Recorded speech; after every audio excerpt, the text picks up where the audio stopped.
जब हमने चर्च में प्रिया की शादी का जिक्र किया तो लगभग सभी ने aromamary.com की सिफारिश की। और अब हम जानते हैं कि प्रिया को वहां परफेक्ट पार्टनर क्यों मिला। aromamary.com वास्तव में एक आशीर्वाद की तरह लगता है। हमें सिर्फ प्रिया के लिए मैच नहीं मिला, हमें कोई मिला जो उसे समझता है, उसका सम्मान करता है। इसने हमें माता पिता के रूप में शांति दी, यह जानते हुए कि वह खुश है और सही हाथों में है। अपना सही मैच ढूंढें। aromamary.com पर आज ही रजिस्टर करें। आज aromamary.com पर अपना सही साथी खोजें। Praise the Lord. प्रभु के नाम की स्तुति हो आज के इस सुंदर अवसर के लिए। सबसे पहले मैं जीवित परमेश्वर का धन्यवाद देता हूं कि उसने मुझको ऐसा एक मौका दिया कि इस अरोमा टीवी के माध्यम से मेरा गवाही आप सबको बताने के लिए सर्वशक्तिमान परमेश्वर मुझको जो अवसर दिया, मैं उस जीवित परमेश्वर का धन्यवाद देता हूं। और साथ ही साथ अरोमा टीवी का founder president pastor Daniel John आपको और मुझको परिचय देने वाला पास्टर केटी जोसेफ, आप मध्य प्रदेश से, आपका भी तहे दिल से धन्यवाद देते।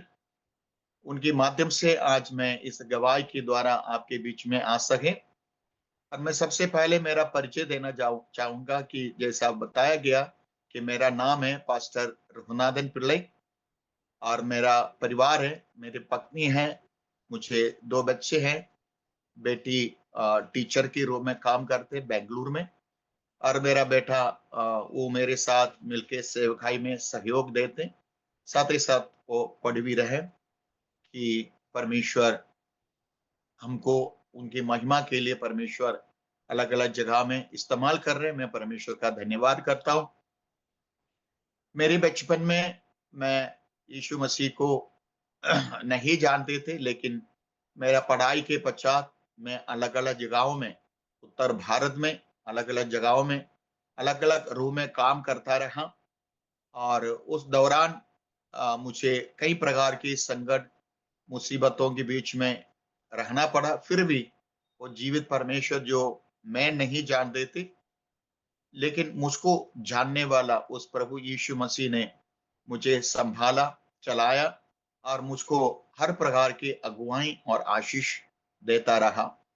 और मैं यीशु मसीह को उद्धारकर्ता मुक्तिदाता ग्रहण करने से पहले मैं उत्तर भारत की अलग अलग जगहों में काम करता रहा।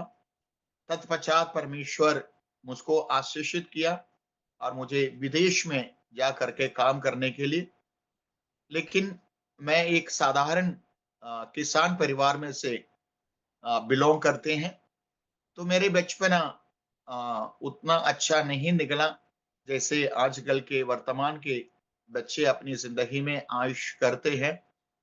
बहुत ही मजबूरी मेरे परिवार में रही, लेकिन पारिवारिक रूप में देखा जाए उतना कुछ परेशानियां मेरे परिवार में ना भी था।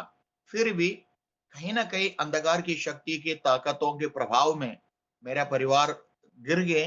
तो उसके पश्चात हमें भी हमारे बचपनों को, जैसे आम बच्चे अपने बचपनों में खुशी और आनंद के साथ रहते थे, ऐसा मुझको रहने का कोई अवसर नहीं मिला। मैं भी छोटे उम्र से काम करता रहा, अलग अलग रूप में मुझको मजबूरन काम करना पड़ा। उस पैसे से मेरा गुजारा होना पड़ा तथा कई प्रकार की परेशानियों को मुझको सामना करना पड़ा। फिर भी मैं परमेश्वर के साथ जहां तक संभव है मैं चलता रहा। और मेरे पढ़ाई के पश्चात मेरे माता पिताओं ने सोचा कि इसको विदेश में भेजूं, क्योंकि मैं परिवार के पीछे बाकी बच्चों से अधिक निगरानी करते थे। हम 5 भाई लोग हैं, मेरे परिवार में बहन नहीं है, इसलिए मैं ही 5 बच्चों में मैं ही सबसे ज्यादा परिवार के पीछे निगरानी करते थे। परिवार के साथ माता पिताओं के साथ रहते थे, हर प्रकार के कामों में मैं हाथ बढ़ाते थे, काम करते थे। इसलिए मेरे पिताजी ने मेरे प्राथमिक एजुकेशन खत्म होने के बाद मुझको विदेश में भेजने के लिए, अर्थात सऊदी अरेबिया में भेजने का प्रयास करता रहा। कई जगहों से कुछ पैसे को उधार में ले लिया और एक एजेंट के थ्रू मुझको सऊदी अरेबिया में भेजने का प्रयास करता रहा। जैसे हर माता पिता अपने बच्चों के उज्जवल भविष्य के हेतु काम करते हैं, वैसे ही मेरा माता पिताओं ने भी मेरे लिए बहुत अच्छे काम किए।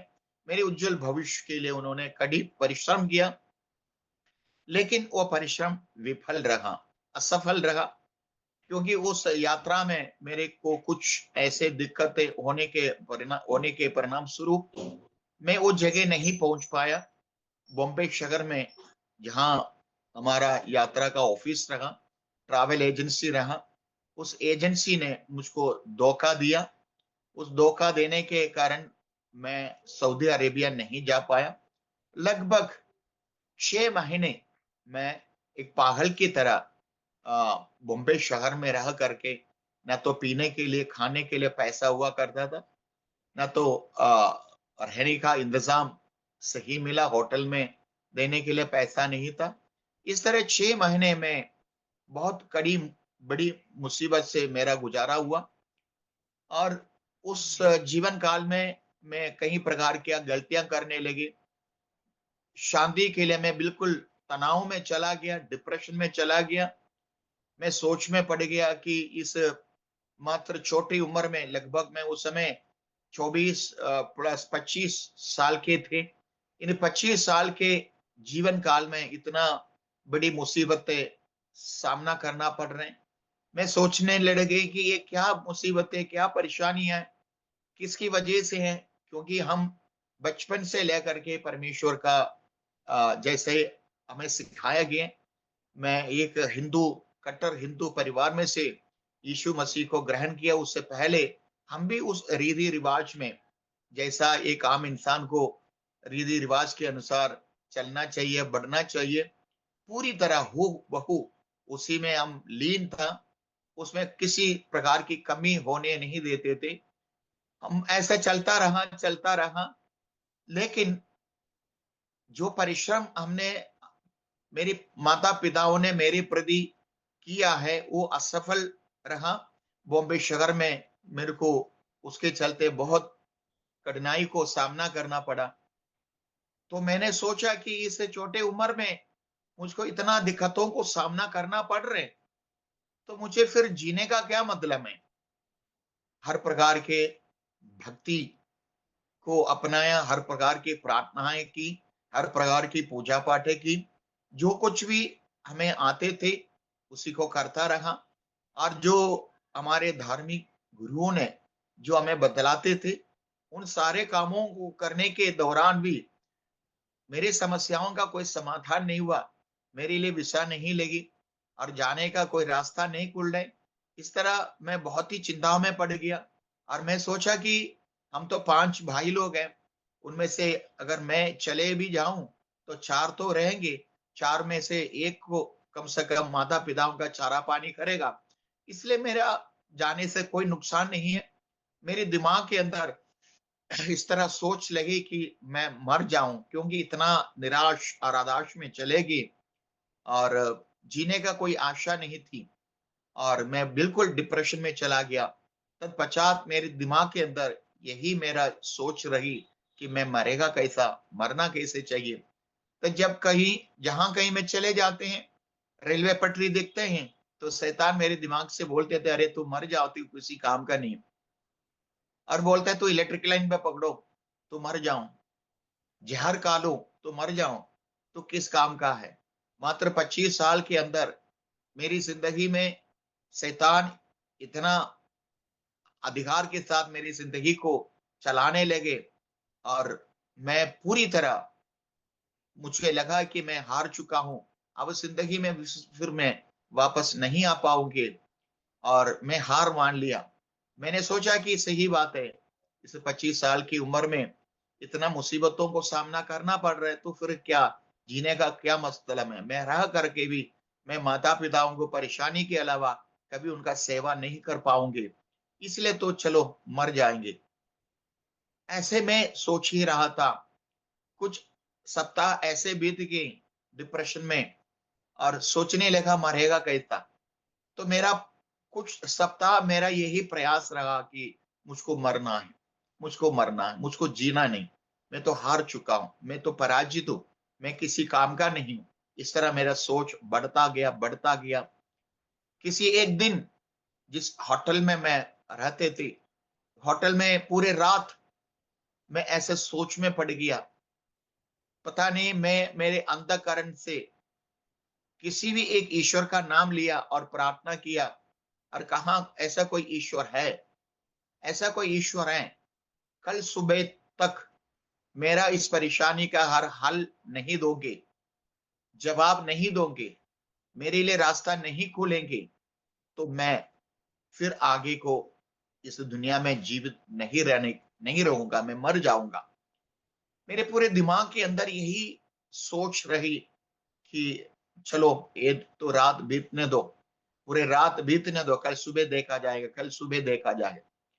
प्यारे असीसो, मैं आपसे कहना चाहूंगा, जो मुझको सुनने वाले प्यारे असीस भाई बहन, माता पिता, आपके पास भी बच्चे होंगे, जवान बच्चे होंगे, और आप सोचते होंगे मेरा बेटा मेरा बेटी अब भले वो पढ़ ही रहे, कुछ समय के बाद वो अपने पैरों में खड़ी हो जाएंगी, वो कुछ करेगा, परिवार के लिए कुछ करेगा, उज्जवल भविष्य को बनाएगा।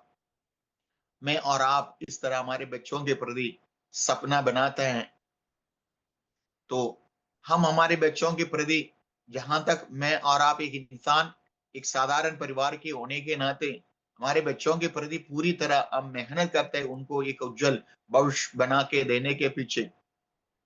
जब वो सपना साक्षात नहीं हो पाते हैं, तो मैं और आप बहुत ही मानसिक रूप में चिंताओं में चले जाएगा, और मैं और आप बिल्कुल हमें लगेगा कि मेरा मेहनत खत्म हो गया, मेरा मेहनत किसी काम का नहीं हुआ, मेरे मेहनत से कोई फायदा नहीं हुआ। मैं आपको आश्वासन देने के लिए चाहूंगा कि ये तो सहज है, ये तो सहज है। तो आपको मालूम होनी चाहिए कि शैतान हमेशा हमारे जवान बच्चों के पीछे, जहां उनको उज्जवल भविष्य तैयार होनी चाहिए या करनी चाहिए, उस मोड़ में शैतान उन बच्चों के पीछे काम करते हैं, उनकी जिंदगी को बर्बाद करने के लिए अलग अलग रूप में, नशाओं में, तरह तरह घिनौने कामों में शैतान फंसा देता है। ये तो सहज है, ये तो मेरे जीवन में जैसा बीती है, उस समय को मैं जब याद करता हूं, मैं ये बातों को इसलिए मैं आपको बताता है कि उस समय मेरे जीवन में ऐसा पीड़ा रही, शैतान मेरे दिल और दिमाग को बिल्कुल घेर लिया। भले हम बचपन से बिल्कुल मर्यादा पूर्व जीवन जीता था, किसी प्रकार की कोई गलतियां हम जिंदगी में नहीं की ना। आजकल संसार में जवान बच्चे करते हैं, बिल्कुल माता पिताओं की अधीनता में, बहुत ही धार्मिक गुरुओं का अधीनता में, गुरुजनों के अधीनता में रहने वालों में हम लोग था। तो मैंने सोच में पड़ गया कि इतना भक्ति, इतना सही मार्ग में जीने के बावजूद भी ऐसे दिक्कतें कैसे हुई, इसका वजह क्या है, मैं ऐसे सोचने लगी। लेकिन मैं आपको आश्वासन देने के लिए चाहूंगा, भले हमारे जीवन में कुछ भी हो जाए, चाहे कितना भी भयंकर समस्या भी आ जाए, यदि आपके बच्चे आपके कहने को नहीं मानते, यदि आपके बच्चे आपके आपके आपके जो मेहनत के अनुसार उनकी जिंदगी आगे नहीं बढ़ रहे हैं, तो भी आपको चिंता करने का जरूरत नहीं। ऐसा एक जीवित परमेश्वर है जिनका नाम यीशु मसीहा है। यीशु मसीह जो जीवित परमेश्वर है, वो हमारे जिंदगी की हर समस्याओं का समाधान करते हैं। आपके परिवार के लिए, आपके बाल बच्चों के लिए एक उज्जवल मार्गदर्शन, एक उज्जवल भविष्य वो बना देते हैं प्यारे असीस।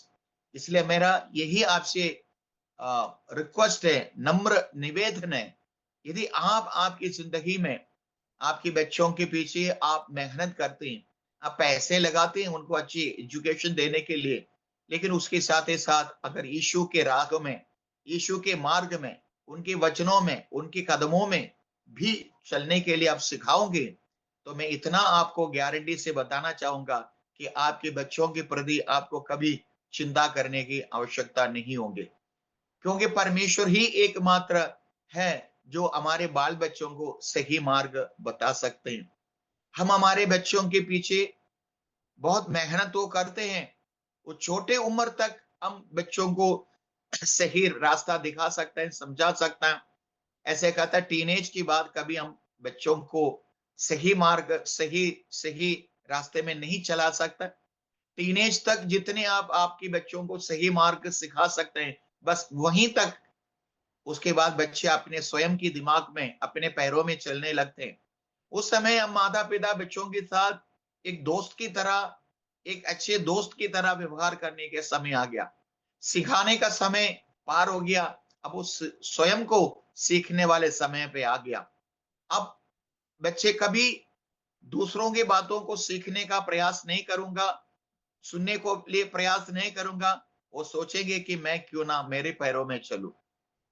मैं आपसे आश्वासन देना चाहूंगा कि वो जीवित परमेश्वर यीशु मसीह, जिन्होंने मेरे और आपके लिए, मेरे और आपकी जिंदगी में, हालेलुया, मुझको और आपको पापों से, श्रापों से, रोगों से मुक्ति दिलाने के लिए स्वर्ग से उतरा और मेरे और आपके जीवन के लिए, हमारे पापों के प्रति उन्होंने सूली पर अपनी जिंदगी को कुर्बान किया। उस यीशु मसीह हमारी जिंदगी के हर पहलुओं में, हर जरूरतों में, हर समस्याओं में, हर बीमारी में, हर प्रकार की आवश्यकताओं में वो प्रभु यीशु मसीह हमारे लिए काम करेगा। और आपके बच्चे, जैसे मैं आज 60 साल का हूं, 59 साल का हूं, 60 साल का हूं, कि पिछले 25 साल से लेकर के उस जीवित परमेश्वर मुझको चला रहे हैं, संभाल रहे हैं और बहुत ही आशीषित रूप में वो मुझको चला रहे, संभाल रहे। जैसे कि एक समय ऐसा आई कि मैं अपने आप को सोचा कि मर जाएं तो जीने से अच्छा है मुझको मरना। लेकिन उसी दिन एक ऐसे शख्स मेरे जीवन में आया जिनको मैं कदापि नहीं देखा। तो उस व्यक्ति से मेरा मुलाकात हुई, मेरे जिंदगी को उन्होंने देखा, मेरे शारीरिक रूप को देखा, मेरे मायूसी चेहरे को उन्होंने देखा और मेरा उनको समझ में आया ये व्यक्ति, भले वो भी मलयाली है और मैं भी मलयाली हूं, तो उनको समझ में आया ये लड़का किसी ऐसे परेशानी से गुजर रहे हैं। उन्होंने मुझसे पूछा कि बेटा क्या हो गया, क्या दिक्कत है, क्या परेशानी है। मैंने उस व्यक्ति से, मैंने उस समय उनको अंकल बुलाते थे, अंकल मेरे घर में, मेरे जीवन में ऐसा दिक्कत है, ऐसे परेशानियां। तो उन्होंने मुझसे कहा कि बेटा एक जीवित परमेश्वर है जिनका नाम यीशु मसीह है, जो हर किसी का समाधान करते हैं, हर किसी की जरूरतों को पूरा करते हैं, हर किसी को संभालते हैं, हर किसी का दुआओं को सुनता है, हर किसी के दुआओं को सुनकर वो उत्तर देता है, जिनका नाम है यीशु मसीह, जिनका नाम है यीशु मसीह। तुम उस यीशु मसीह पर विश्वास करो। मैंने उनसे कहा कि अंकल मैं नहीं जानता हूं यीशु मसीह। हाँ, उन्होंने कहा हाँ जरूर, सही बात है, तुम नहीं जानते। तो उन्होंने कहा कि मैं तेरे लिए प्रार्थना करता हूं। मेरे को प्रार्थना के बारे में उतना जानकारी नहीं थी। प्रार्थना क्या है, यीशु मसीह क्या है, बाइबल क्या है, कलीसिया क्या है, उपवास क्या है, ये कुछ भी मुझको नहीं आता, मैं नहीं जानते थे। फिर भी मेरे लिए वो व्यक्ति बहुत ही अनजान है, मैं कभी नहीं देखा। उसके बाद कई बार तो देखा है, लेकिन वो अंकल ने मेरे लिए 1 हफ्ते का उपवास प्रार्थना करने लगे।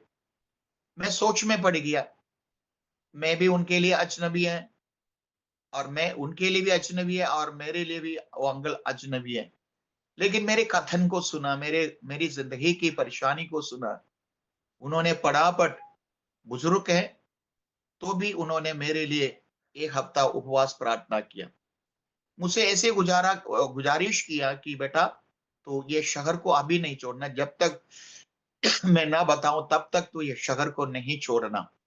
मैंने कहा अंकल मेरे पास खाने के लिए पैसा नहीं, रहने के लिए पैसा नहीं, कभी भी मुझको ऐसा मौका मिले कि मैं शहर को छोड़ के कहीं और चले जाऊंगी। तो उन्होंने कही बोला कि बेटा ऐसा नहीं, जब तक मैं ना बोलूं तब तक तो यहाँ पे रहोगे। हाँ, लगभग मैंने सोचा कि 1 हफ्ते तक फिर कसरत करके इस शहर में रहो। लगभग ये हफ्ता बीत गए तो प्रभु उनकी प्रार्थना के परिणाम स्वरूप परमेश्वर ने मुझको सऊदी अरेबिया जाने के लिए रास्ता खोला। लगी 6 महीने मैं पहाड़ों की तरह रह करके, बिना खाना, बिना पीना, बिना सही ढंग से पहनावा, तो बड़ी मुश्किल के साथ मैंने बॉम्बे शहर के अंदर एक पहाड़ की तरह रहते थे। लेकिन मेरा यीशु मसीह, जिनको मैं नहीं जानते थे, फिर भी वो मुझको जानते थे। मेरे हालातों को जानते थे, मेरी आवश्यकताओं को जानते थे, मेरी परेशानियों, मेरे दुखों को जानते थे। वो परमेश्वर मेरे पास एक व्यक्ति के माध्यम से आया और उन्होंने एक व्यक्ति के द्वारा आया, एक व्यक्ति के माध्यम से मेरे पास आया और मेरे लिए बहुत बड़ा ऐसा आशीष का दरवाजा मेरे लिए खोला। इसलिए मैं आपसे कहा कि आप किसी बातों के प्रति चिंता करने की आवश्यकता आपको नहीं है। आपके लिए एक ऐसा जीवित परमेश्वर है जो आपकी दुआओं को सुनता है, आपकी परेशानियों को सुनता है, देखता है। आपके अंतःकरण में इस वक्त क्या बातें बीत रहे हैं, क्या आप बीमार हो, क्या आप किसी अन्य प्रकार की समस्याओं में चल रही हो, तो आपके भीतर की बात आप जानते हैं और आपके अलावा वो जीवित परमेश्वर जानता है। शायद आपके भीतर जो समस्या चली रहे हैं, शायद आपके करीब के व्यक्ति नहीं जानते हो, शायद आपके करीब के आपकी पति नहीं जानती हो, शायद आपकी पत्नी नहीं जानती हो, शायद आपके माता पिता नहीं जानती हो, शायद आपकी बच्ची नहीं जानती हो, शायद आपकी मित्र दोस्त यार नहीं जानती हो। ये संभव है, ये सहज है, लेकिन वो जो परमेश्वर जीवित यीशु मसीह सबका सुनता है, सबका हल करता है। वो आपका भी हृदय की वेदना, आपकी भी समस्या जो वर्तमान में फिलहाल जो आपके जीवन में है। मुझे सुनने वाले प्यारे असीस भाई बहन, जवान बच्चे, शायद आप जिंदगी में किसी भी प्रकार की चिंताओं में पड़े हैं और आप आपकी भविष्य के प्रति सोच रहे हैं कि मैं मेरे भविष्य को कैसे उज्जवल बनाऊं। मेरे पास पर्याप्त धन नहीं, मेरे पास पर्याप्त बुद्धि नहीं, मैं छोटे कुल का हूं, मैं ज्यादा पढ़े लिखे नहीं, मैं तो कई जगह हार चुकी हूँ, मैं एजुकेशन में हार चुकी हूँ, मैं मेरी पद्धति में हार चुकी हूँ। तो आपको चिंता करने की बिल्कुल आवश्यकता नहीं। वो जो यीशु मसीह पर आप विश्वास कीजिए, आपके विश्वास को अर्पण कीजिए, आपकी जिंदगी को अर्पण कीजिए। वो यीशु मसीह आपको ये नया दर्जा, ये नया रास्ता दिखलाओगे और आप आपकी जिंदगी को बहुत ही उज्जवल और संतुष्ट और समृद्ध और कुशल बना सकते हैं। जैसे मैंने मेरे गवाही आपको बताया कि मैं बहुत ही अद्भुत तरीके से 6 महीने के धक्का खाने के बाद सऊदी अरेबिया पहुंच गए। परमेश्वर ने मुझे बड़े बड़े कंपनी में काम दिलाया, अमेरिकन कंपनी में काम दिलाया, जापान कंपनी में काम किया और जर्मन कंपनी में काम किया, कोरियन कंपनी में काम किया। बड़े बड़े लोगों के साथ यीशु मसीह ने मेरा उठना बैठना करा दिया और हाथ भर मुट्ठी भर के पैसा देने लगे, मुट्ठी भर के पैसा देने लगे। तभी भी मुझको नहीं मालूम था कि मैं इस वक्त उस यीशु मसीह के साथ कैसे चलूं, क्योंकि वहां पे आराधना करने का ना तो कोई गिरजाघर वहां पे हुआ करते थे। वहां के लोग उस समय बिल्कुल गुप्त रूप में परमेश्वर के आराधना करते थे। वहां पे इतना कट्टरबंदी था, किसी को भी ऐसा आज जैसे वर्तमान में हम भारत में आराधना करते थे वैसे आराधना करने का इजाजत नहीं थे। इससे लोग वो बहुत चोरी चुपके से बहुत ही गुप्त रूप में आराधना वगैरह करते थे। लेकिन मैं मेरी अंतःकरण में उस यीशु मसीह को बिठाया, उस यीशु मसीह को बिठाया जो मेरे प्रार्थनाओं को सुना, मेरी दुआओं को सुना, मुझे एक नया देश में पहुंचाया जिसके पीछे मैंने महीना भर मेहनत किया। अनेक लोग मुझको जहां धोखा दिया और शैतान मेरी जिंदगी को पूरी तरह तबाही करने का कोशिश किया, वहीं से उस जीवित यीशु मसीह मेरी जिंदगी को उठाया और मेरे लिए एक नया दर्शन, एक नया मार्गदर्शन किया, एक नया रास्ता, एक नया आशीष की दरवाजा खोला। क्योंकि वचन में लिखा है, मैं तेरे दरवाजे पे खड़खड़ाऊं, यदि तू खोल दिया मैं तेरे भीतर आऊंगा और मैं तेरे साथ रह करके भोजन करूंगा। प्यारे असीस जवान बच्चे जो मुझसे सुनने वाले माता पिता, यीशु मसीह आपके दरवाजे पे, आपके हृदय के दरवाजे पे खड़खड़ा रहे। आप किसी भी प्रकार की समस्या में क्यों ना हो, तो आज अगर आपके हृदय को आप खोलेंगे, यीशु मसीह को आप आपकी जिंदगी में आपके जीवन के स्वामी बनाओगे, आप उनके पीछे चलने का यदि आप निर्णय लोगे, आपकी जिंदगी इतना सुहावना बन जाएगा, आपकी जिंदगी इतना आशीषित बन जाऊंगा, तो इसमें दोबारा सोचने की आवश्यकता नहीं पड़ेगी। मैं भी काम करता रहा, मैं सऊदी अरेबिया में काम किए, कुवैत में काम किए, कतार में काम किए, अबू धाबी में काम किए, बहुत जिंदगी को बहुत उस समय जिंदगी बहुत अच्छी तरह चल रहा था और मैं सोचा कि यहाँ भी मेरा जिंदगी बहुत मजबूत हो जाएंगे, मैं बहुत ही मजबूत तरीके से आगे बढ़ पाऊंगी। मैं मेरे सपना को बनाया, मेरे सपना को बनाया। भले वर्तमान में कुछ कुछ दिक्कतें समस्या तो जरूर होते थे, फिर भी जब मेरे को एक संग जहां कहीं मैं गए, परमेश्वर ने वहां भी मेरे को अच्छे संगति दिया, अच्छे प्रार्थना करने वाले लोग दिया, अच्छे पासवान दिया, अच्छे कलीसिया दिया। उस कलीसिया के द्वारा, प्रभु के दासों के द्वारा, प्रभु के जनों के द्वारा मैं आत्मिक रूप में बढ़ता गया, मजबूत होता गया। प्रार्थनाओं में, उपवास में मैं बहुत आगे बढ़ता गया और मेरी जिंदगी बहुत ही सफल होता गया। अनेकों को मैं प्रभु में लाने गए और प्रभु की सेवा भी मैं करने लगे और ऐसे जीवन बीत रहे थे। तो मैंने अंत में एक दिन मेरे को ऐसा सोच आई कि अब मैं यहाँ पे अच्छा हूँ, पैसे कमा रहा हूँ, अच्छे काम कर रहा हूँ, जिंदगी बहुत अच्छी तरह आगे चल रहा हूँ और कुछ वर्ष तक मैं ऐसा काम करता रहूं, मेरी जिंदगी को मैं अच्छा बना सकता हूँ। ऐसे आगे को कई साल का प्लान बना रहे कि जिंदगी में क्या करनी चाहिए, क्या नहीं करनी चाहिए। और बीच में परमेश्वर ने मुझको एक जीवन साथी दी कि मेरे जैसा अकेले में हिंदू विश्वास में से आए और हमारा विवाह हो गया और बच्चे प्रभु दान में दिए और बहुत अच्छी तरह ऐसे आगे जिंदगी को चला रहे थे। तो बीच में परमेश्वर ने मुझको मेरे अंदर करण में एक ऐसा सवाल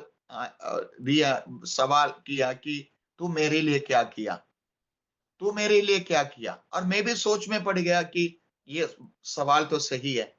जिस परमेश्वर ने मुझसे मौत से बचाया, जिस परमेश्वर ने मुझको अंधकार की शक्ति की ताकतों से गिरने से बचाया, जिस परमेश्वर ने मुझको बीमारी से बचाया, उस परमेश्वर मेरे जीवन में क्या नहीं किया।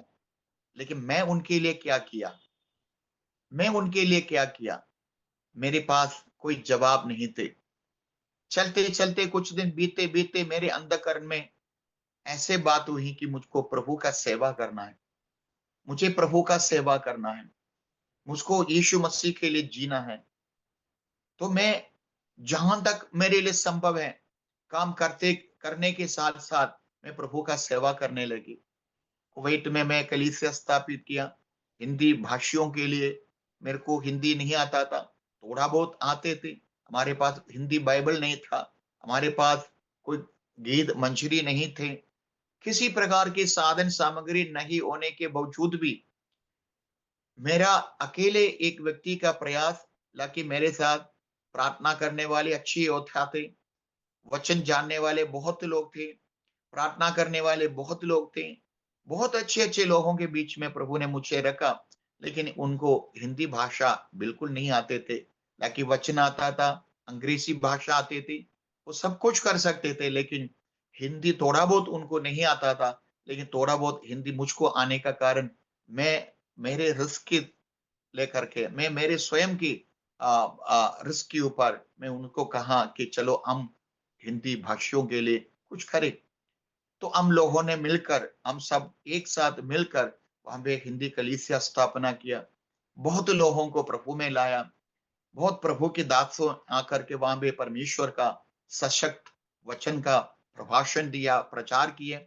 से बहुत अच्छा सेवा उस प्रदेशों में करने लगे और मैं जितना समय मुझको मिलता था मैं पूरा समय परमेश्वर की सेवा में जुड़ा रहा। इवन जब साइट में 15 मिनट चाय का टी ब्रेक देता था, उस टी ब्रेक में लिए मैं जनी जाता तो और अगले साइट में जाते थे और सुसमाचार बताते थे। कई दिन ऐसा हुआ कि मैं लंच में नहीं जाता था, मैं लंच में नहीं जाते थे, उस समय भी मैं परमेश्वर की सेवा के लिए देता था। लोग पूछते थे क्या आप लंच में नहीं आ रहे हो, क्या आप लंच नहीं कर रही हो? मैं बोलता था मेरे को भूख नहीं हो रहा है, मेरे को कुछ पेट में तकलीफ है। इस तरह मैं उस समय को भी परमेश्वर की सेवा के लिए देते थे। मैं अनेक लोगों को प्रभु में लाने का लिए प्रभु ने मुझको मौका दिया। कई अन्य अन्य अलग अलग भाषा बोलने वालों को मैंने प्रभु में लाया। जहां तक मुझको आते थे उतना मैं करता था।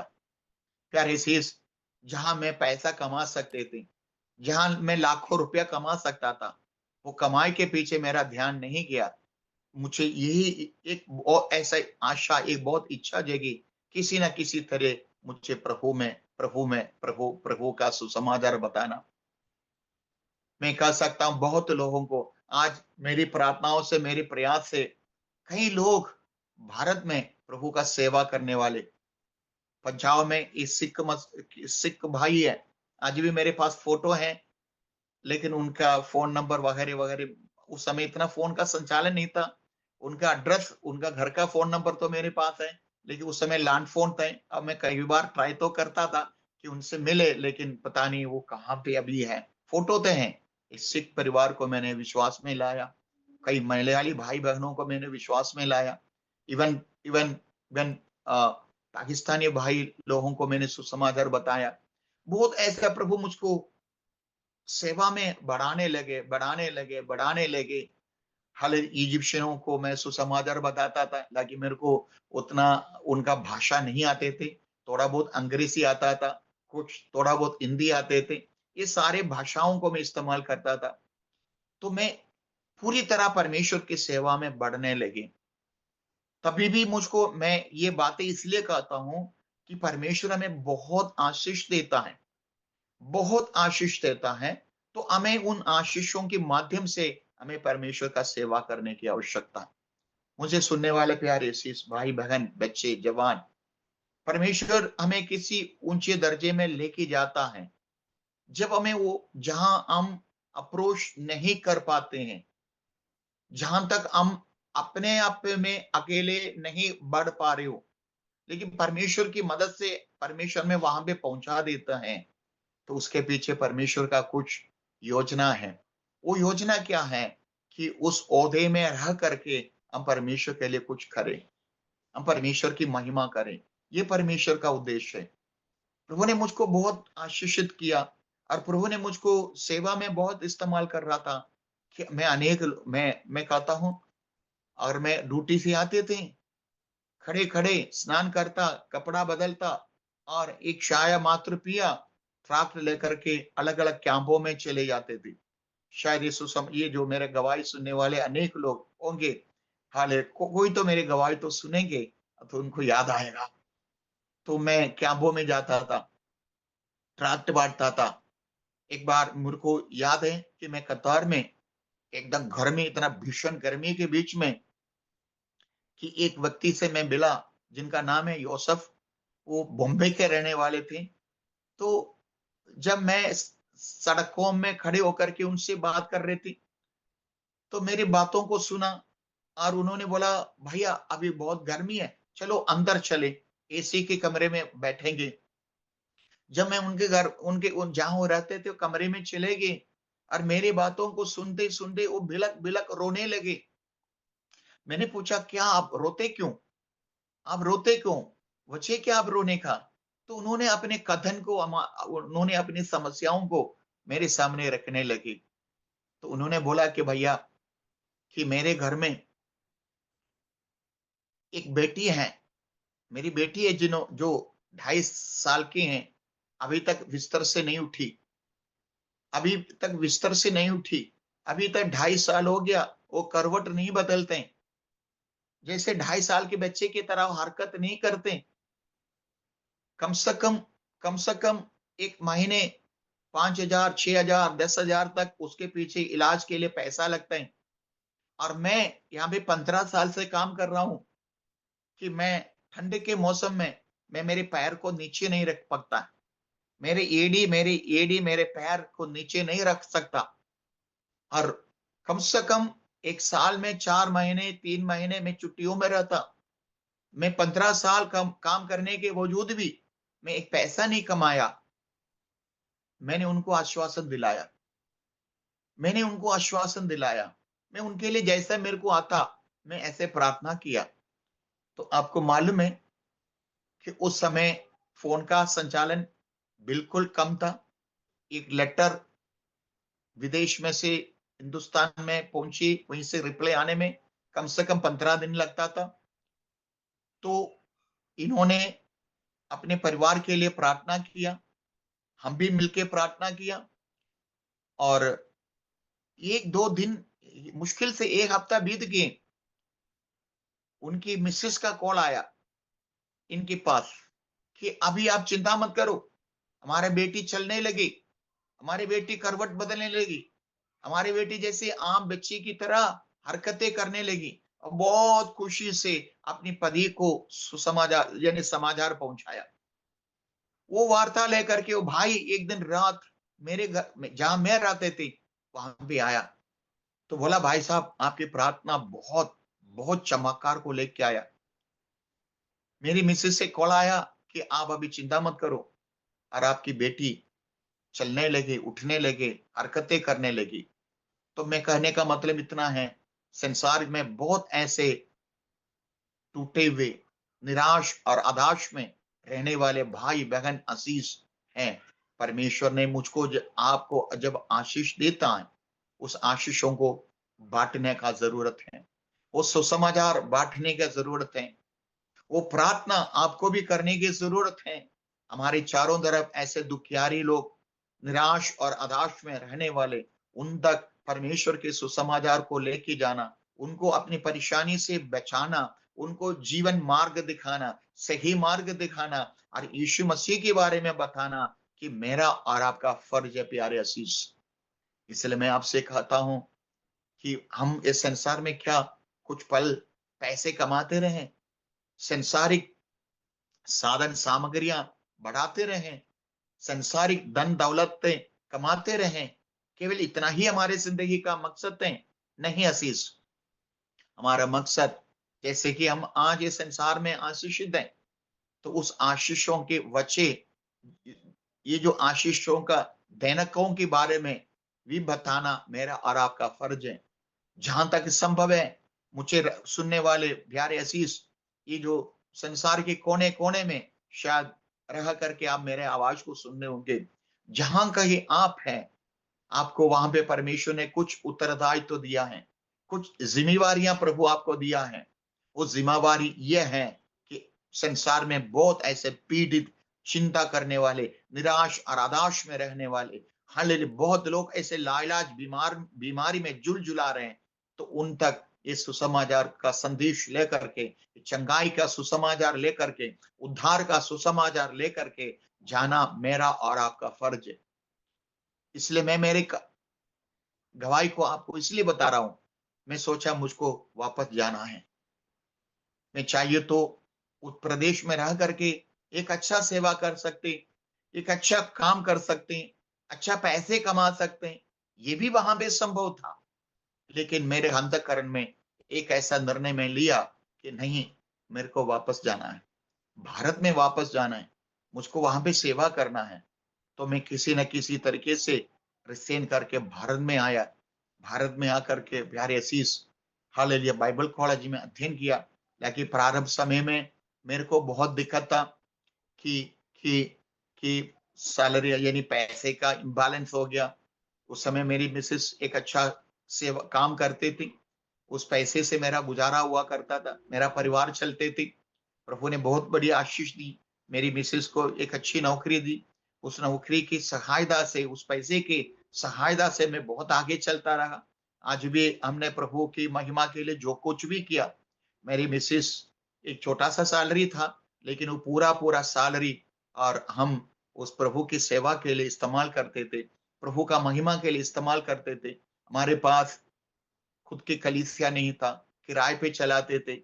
और मेरे प्रभु के, मेरे पत्नी की सैलरी के से एक कलीसिया तैयार किया। ऐसे बहुत कुछ काम हम परमेश्वर के लिए करने लगे। और जब मैं बाइबल कॉलेज में पढ़ रहा था कि मैं प्रभु से पूछा कि प्रभु, मुझको ऐसा जगह देना जहां तक आज तक कोई मसीह लोग नहीं हो, जहां तक परमेश्वर का वचन नहीं पहुंचेगी, जहां तक कोई भी, हाँ प्रभु, ऐसे गिरजाघर नहीं है, आपके प्रार्थना भवन नहीं है, ऐसे जगह में मुझको लेके जाना प्रभु। मैं कई दिन, कई महीने भर मैं प्रार्थना करता रहा। जब बाइबल कॉलेज के आखिरी साल में सभी लोग विजन के लिए प्रार्थना करते हैं, तो मैं भी इस तरह उपवास प्रार्थना किया, प्रभु मेरे मिशन स्टेशन को बताएं, मैं कहाँ सेवा करूं, कैसा सेवा करूं। इस तरह मैं प्रभु से सेवा कर प्रार्थना करता रहा। परमेश्वर मुझको ऐसा जगह दिखाया, जैसे आज वर्तमान में दिल्ली से लगभग 15-20 किलोमीटर आगे नजफगढ़ नाम का एक जगह है। उस जगह में प्रभु ने मुझको दर्शन दिया। उस दर्शन के अनुसार मैं वहां पे गई। 2003 से लेकर के वहां पे मैं सेवा करने लगे। प्रारंभ समय में वहां पे कुछ नहीं था, एक व्यक्ति भी मेरा परिचय में नहीं थे, एक व्यक्ति भी मुझको जानने वाले नहीं थे। सिर्फ एक छोटा सा दर्शन मेरे पास था। उस दर्शन के अनुसार मैं चलता गया, और मैं जब मेरे को परमेश्वर ने एक दर्शन दिया, जैसे कि मैं प्रार्थना करता रहा, प्रभु कहाँ पे सेवा करूं, कैसे सेवा करूं। तो प्रभु ने उन समय में मेरे को एक दर्शन दिया, और दर्शन ऐसा है कि बहुत बड़ा भीड़, उस भीड़ के बीच में मैं एक चरवाहे की तरह ये लाठी लेकर के खड़े हैं। तो उससे मेरे को थोड़ा बहुत समझ में आया कि मुझको पास्टरल मिनिस्ट्री करना है, यानी मुझको आत्माओं को जीतने का सेवा करना है। तो मैं समझ में आया कि ये मेरा मिनिस्ट्री का कॉलिंग है, दर्शन है, विजन है। तो वो उस विजन आज भी मेरे हृदय में, उस विजन को लेकर के उस प्रदेश में गया। शून्य में से हम सेवा करने लगे। एक भी व्यक्ति नहीं था, एक व्यक्ति से पानी मांगने तक परिचय मुझको नहीं था। सिर्फ मेरे पास एक दर्शन था। मुझे सुनने वाले कोई भी ऐसे जवान बच्चे हैं जो प्रभु के सेवा में निकलना चाहते हैं, लेकिन आप असमंजस में हो, आप क्या करूं, आप कैसा करूं, कहां पे जाऊं। अगर आप असमंजस में हैं, आपको कोई चिंता करने का जरूरत नहीं। सिर्फ और सिर्फ आपको परमेश्वर से प्रार्थना करना, यीशु से आपको प्रार्थना करना, यीशु मुझको जगह बता दीजिए, और मुझको मेरे मिनिस्ट्री के बारे में बता दीजिए, मैं कौन सा मिनिस्ट्री करूं, मैं कहां पे मिनिस्ट्री करूं। तो परमेश्वर आपको जगह दिखाएगा। परमेश्वर आपका जहां आपका सेवा होनी है, उस जगह को प्रभु आपको दिखलाएगा, आपको उसी मार्ग में चलाएगा। और दूसरे एक बात है, मैं ये भी बताने के लिए चाहूंगा, यदि आपके ऊपर परमेश्वर की बुलाहट है, आपकी बुलाहट है प्रभु का सेवा करना, तो आप केवल उसी कामों के पीछे चलता रहिए, वो काम करने का प्रयास कीजिए, प्रभु का सेवा करने का प्रयास कीजिए। अन्यथा आप किसी काम में जाने का कोशिश ना कीजिए, क्योंकि आप सफल नहीं होंगे। परमेश्वर की बुलाहट के अनुसार जब आप चलोगे, तो आपके जीवन में आप सफलता को प्राप्त कर पाओगे। और परमेश्वर आपसे चाहते हैं कि आप प्रभु का सेवा करें। आप दूसरा जगह पकड़ लिया, दूसरा उद्देश्य से चल रहे हैं, तो वहां पे बहुत बड़ा मुठभेड़ होने का कारण बन जाता है। मैं एक उदाहरण मेरे बारे में बता सकता हूँ। मेरे को पता चला कि मुझको परमेश्वर की सेवा करना है, लेकिन मैं एक साधारण परिवार के होने के नाते मुझको था कि कुछ पैसा कमाए, मेरे भाई बहनों को सेटल करे, और मेरे परिवार को सेटल करें। इसी तरह मेरा सबसे बड़ा सपना यही था, क्योंकि हम किसान परिवार में से बचपन से बहुत मजबूरी को देखा। तो मैं सोचा कि मेरे को कुछ पैसा कमाना है और मेरे परिवार को सेटल करना। लेकिन परमेश्वर का उद्देश्य वो नहीं था। परमेश्वर का उद्देश्य था कि मैं प्रभु का सेवा करूं। हालेलुया। मैंने काफी समय, मेरे को समझ में नहीं आया मुझे मुझे क्या करनी चाहिए, क्या नहीं करने चाहिए। लाकि लाकि मैं मेरे लाइफ के अंदर प्रभु का सेवा करता था, एक पार्ट टाइम सेवा करते थे। लेकिन परमेश्वर का उद्देश्य वो नहीं था कि मैं पार्ट टाइम मिनिस्टर बनूं। परमेश्वर चाहता था मैं फुल टाइम मिनिस्टर बनूं। कि मैं परमेश्वर, मेरे को नहीं मालूम था पहले। बात यही है, मुझको मेरे बुलाहट के बारे में पहचान नहीं थी, और मुझको ये भी नहीं था कि मैं सेवा कैसा करूं। हालांकि मैं वचन की सेवा करता था, गवाही देता था, प्रार्थना करता था, मीटिंग लीड करते थे, छोटा छोटा तरीके से ट्रांसलेशन करते थे। ये सब कुछ मैं करता रहा बहुत हियाब के साथ, बहुत ही दिलचस्प से मैं करता रहा। मैं परमेश्वर के सेवका में कभी कोई कंजूसी नहीं किया, और छुट्टी भी लेना पड़ता था, मैं छुट्टी लेते थे, ओवर टाइम नहीं करता था। तो मैं ट्रैक्ट बांटता था, कईयों को मैंने प्रभु में लाया। तो भी परमेश्वर का उद्देश्य वो नहीं था, परमेश्वर उसमें संतुष्ट नहीं था। परमेश्वर मुझको एक फुल टाइम मिनिस्टर बनाने का प्रयास कर रहा था। मैं उस पकड़ में नहीं आया। लेकिन इसलिए तो मेरे को मेरा पहला पुत्र को खोना पड़ा। अचानक उसका देहांत हो गया। तो देहांत होने के बाद मैं अपने आप को सोच में पड़ गया, ये इसका वजह क्या है। तो मेरे को समझ में आया, मैं परमेश्वर के साथ ये जो बलवा करने का कारण, परमेश्वर के साथ शायद मैं ये बलवा करने का कारण ये दिक्कतें आज मेरे जीवन में है। तो मैं आपसे बताना चाहूंगा, कोई भी भाई बहन, जवान बच्चे हैं, तो अगर परमेश्वर की बुलाहट आपके ऊपर है तो आप सिर्फ और सिर्फ वो करने के लिए, परमेश्वर के सेवा करने के लिए आप अपने आप को तैयार कीजिए, अपने आप को प्रयास कीजिए और प्रभु से बोले कि प्रभु, मैं कहाँ पे सेवा करूं, मैं कैसा सेवा करूं, मुझको तो बता दीजिए। अन्यथा आप दूसरा किसी भी कामों में आप जाओगे तो मैं कई हजारों उदाहरण मैं आपके सामने रख सकता है। हम सफल होना मुश्किल है, सफल होंगे नहीं। परमेश्वर के साथ आप मुठभेड़ कर रहे हो, परमेश्वर के साथ आप जिद्दबाजी कर रहे हो, परमेश्वर के साथ आप लड़ रहे हो, परमेश्वर के उद्देश्य से आप बाहर जा रहे हो। परमेश्वर मुझको और आपको अपनी जिंदगी दे करके, अपने जान दे करके, हमें परमेश्वर अपने पद्धति में, अपने उद्देश्य के द्वारा परमेश्वर की महिमा के लिए बुलाया, लेकिन हम उस बुलाहट को पहचाना नहीं। हम उस बुलाहट को पहचानने के बाद भी हम हमारी मनमानी कर रहे हो, तो ये हमारे लिए बहुत ही खेद, दुख और नुकसान की बात हो जाएगा। इसलिए मैं आपसे कहता हूं, कोई भी भाई बहन जो मुझको सुन रहे हैं, यदि आपके ऊपर परमेश्वर की बुलाहट है तो केवल वो काम करने के लिए आप प्रयास करें, तो आप आपकी जिंदगी में बहुत सफलता पाएंगे। जैसे कि मैंने आपको बताया कि मैंने अच्छे अच्छे कंपनियों में काम किए, लेकिन मैं ये बताना चाहूंगा, अगर मैं एक अच्छे शर्ट पहना तो सेवक बनने के बाद, मैं ये भी कह सकता है कि अगर मैं अच्छे भोजन किया तो प्रभु का सेवक बनने के बाद। मैं आज अपने घर में रहता हूँ, मेरे को प्रभु ने खुद का घर दिए, खुद का कलीसिया दिया। मैं दिल्ली शहर में अपना खुद का वाहन चला के यात्रा करता हूँ, लेकिन ये कुछ भी मेरे पास नहीं था। न जाने कितने वर्ष में मैं विदेश में काम किया, गवाही तो मेरे पास है, लेकिन उसके अनुसार मेरे जीवन में कुछ नहीं था। मैं पैसा कमाते थे, वो पैसा यूं ही बेकार चले जाते थे। ये सब आज बोलना मेरे को गलत फील होता है, इसलिए मैं ये नहीं बताता हूँ। जितने सैलरियां मिलता था, मैं रम्मी खेलता था, लोगों के साथ मिलके ऐसे आयश करते थे। परमेश्वर ने मुझको बहुत बड़ी आशीष दिया, लेकिन मैं परमेश्वर को आदर सम्मान नहीं किया, परमेश्वर का आदर नहीं किया, प्रभु का इबादत नहीं किया, और पैसा की बढ़ती आया, मेरे पास दोस्त लोग आया और दोस्तों के पीछे मैं घूमता रहा, तो मेरी जिंदगी को पूरी तरह तबाही किया।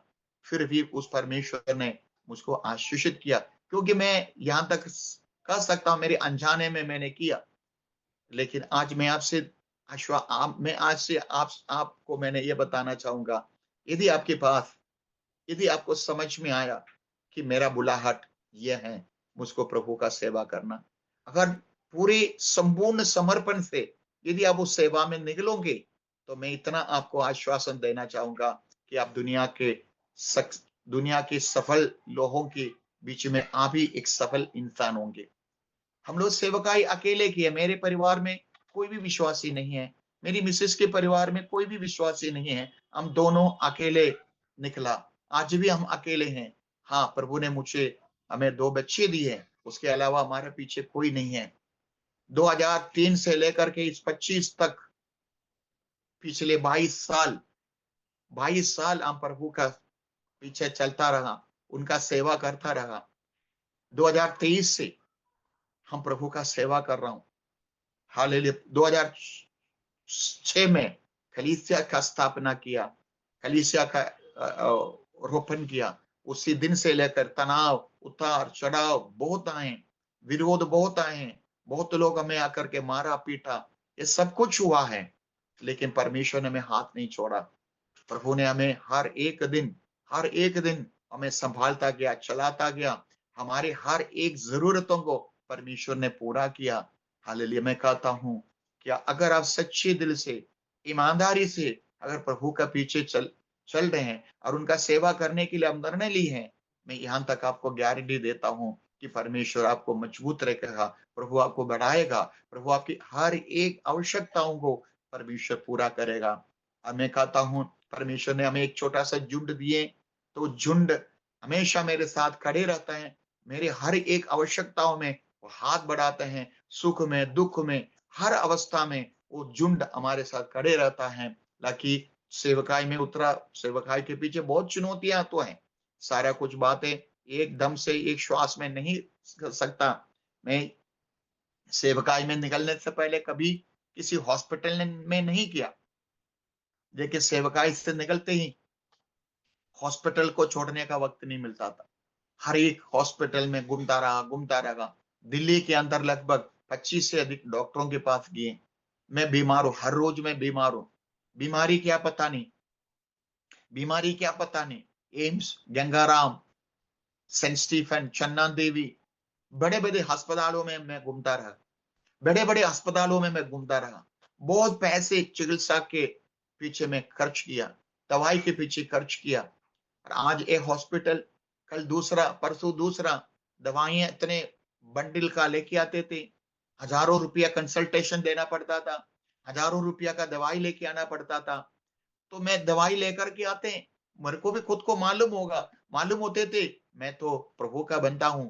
मैं हॉस्पिटल का चक्कर काटना गलत है, लेकिन मेरे अंदर ऐसा मजबूरन ऐसा मुझको जाना पड़ता था। पता नहीं एक अंधकार की शक्ति मेरे पीछे, मेरे सेवकाई से मुझको बिल्कुल तबाही करने का, मुझको बिल्कुल पिछड़ा बनाने का, मुझको बिल्कुल पीछे हटाने का कोशिश करता रहा। कई वर्ष ये सिलसिला चलता रहा। हम बिल्कुल टूट गए और हम एम्बुलेंस में गए, बड़े बड़े हॉस्पिटल में। मेरे शरीर ऐसा, हॉस्पिटल में एक भी ऐसा ऐसा टेस्टिंग मशीन नहीं है कि मेरे शरीर ना गुजरे हो। हालेलुया। एमआरआई स्कैन से लेकर के, इंडोस्कोपी से लेकर के, रोजाना यही काम, यही धंधा करता रहा मैं। लेकिन मैं प्रभु से कहता हूं, आज तक इस शरीर में प्रभु ने एक भी बीमारी नहीं दिया, लेकिन बीमारी के हालातों में, अवस्था में मुझको गुजरना पड़ा। ये सब कुछ मैं यहां तक विश्वास करता हूं, परमेश्वर मुझको तैयार कर रहा था। परमेश्वर मेरे अंदर, मेरे दिमाग, मेरे पैसा, मेरे ताकत, मेरा बुद्धि, हालेलुया, वो सब कुछ प्रभु ने पराजित करके, और प्रभु अपने आत्मा में मुझको बढ़ा रहा था, चला रहा था। अपने आत्मा में चलना सिखा रहे थे, अपने बुद्धि में चलना सिखा रहे थे, अपने वचन में चलना सिखा रहे थे, दीन और नम्रता सिखा रहा था। कैसा एक परमेश्वर के दास दासी किस प्रकार हाल संसार में रहना, वो चीजें मुझको सिखा रहे थे। मेरे अंदर अहंकार था, मेरे अंदर अपना बुद्धि, अपना समझ, इन चीजों के बलबूते पे मैं चलता रहा। लेकिन परमेश्वर ने मुझे तोड़ तोड़ के उस ढाई के अंदर रह करके परमेश्वर ने मुझे एक सही रूप दिया, एक सही आकार दिया, एक सही समझ दिया, मुझको दीनता सिखाया, मुझको नम्रता सिखाया। एक पासवानी सेवा के लिए उस परमेश्वर मुझको तैयार कर रहे थे। अनेक अनेक ऐसे बातें बताने के लिए मैं ये बातें इसलिए रखता हूँ कि परमेश्वर वफादार है। जिस परमेश्वर मुझको और आपको बुलाया, वो परमेश्वर विश्वास योग्य है। वो हमारे हर घड़ी में, हर मुसीबतों में, हर दिक्कतों में वो हमारे साथ रहेंगे। तो मैं आपको आश्वासन देना चाहूंगा, चाहे कितना भी परेशानी मुसीबतें क्यों ना हो, वो यीशु मसीह जिंदा है। प्रभु के वचन में लिखा है, तू मत डर, मैं तेरा परमेश्वर हूं, मैं तुझे सहायता करूंगा। मेरे धर्ममय दाहिने हाथों को बढ़ा करके मैं तुझको आशीषित करूंगा। और वचन में लिखा है कि मैं तुझको अनाथ नहीं छोड़ूंगा, संसार के अंतिम समय तक मैं तेरे साथ सदैव रहूंगा। हालेलुया। हे परिश्रम करने वाले, बोझ से दबे हुए लोगों, मेरे पास आओ, मैं तुम्हें विश्राम दूंगा।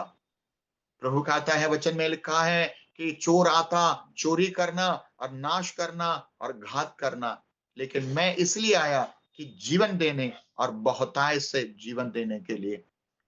फिर वचन में लिखा है कि सत्य को जो जानोगे, सत्य तुम्हें स्वतंत्र करेगा।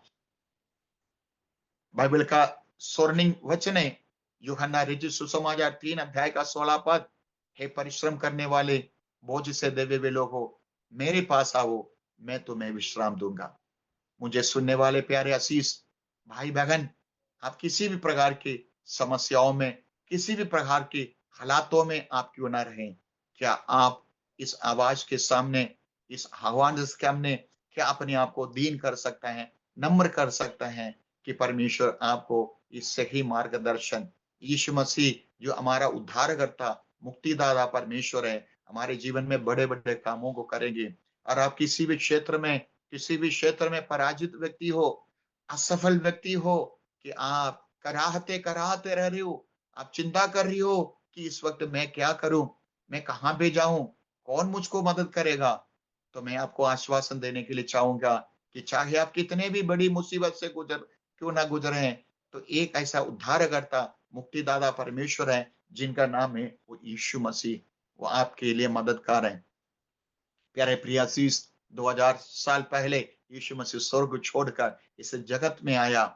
हमारे पापों की खातिर उसने अपनी जिंदगी को सूली पे कुर्बान दिया, ताकि मैं और आप आगे को पाप की ताकत में, श्राप की ताकत में, बीमारी की ताकत में ना रहे, परंतु मैं और आप सुंदर और आनंदित और आशीष ईश्वरीय जीवन को जीने के लिए यीशु मसीह हमारे लिए अपनी जिंदगी को कुर्बान दिया है। मैं विश्वास करता हूं मेरा इस गवाही के द्वारा आप सब आशीषित होंगे कि पिता परमेश्वर आने वाले समय में आपको बहुत बहुत आशीष करे। आपकी सेवकाई में परमेश्वर आपको दुगुना आशीषित करे।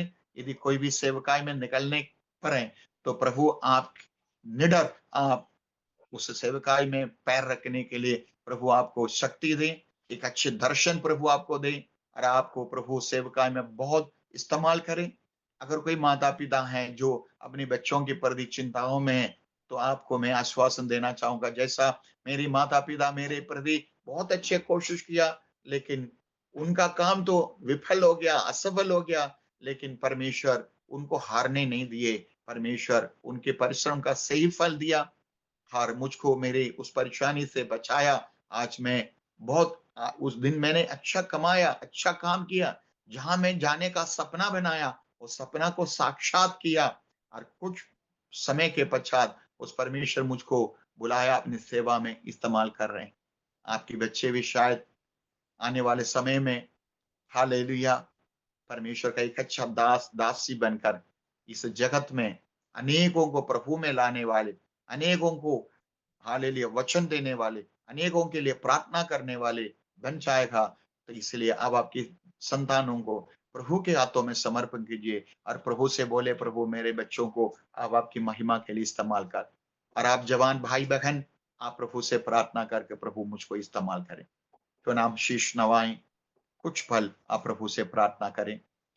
मुझे सुनने वाले आशीष, अब आपके जीवन को प्रभु के हाथों में समर्पण कीजिए।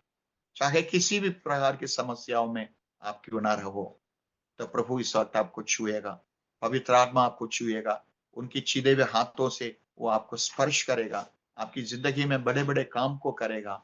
सर्वशक्तिमान पिता परमेश्वर, आपका धन्यवाद करते हैं पिता।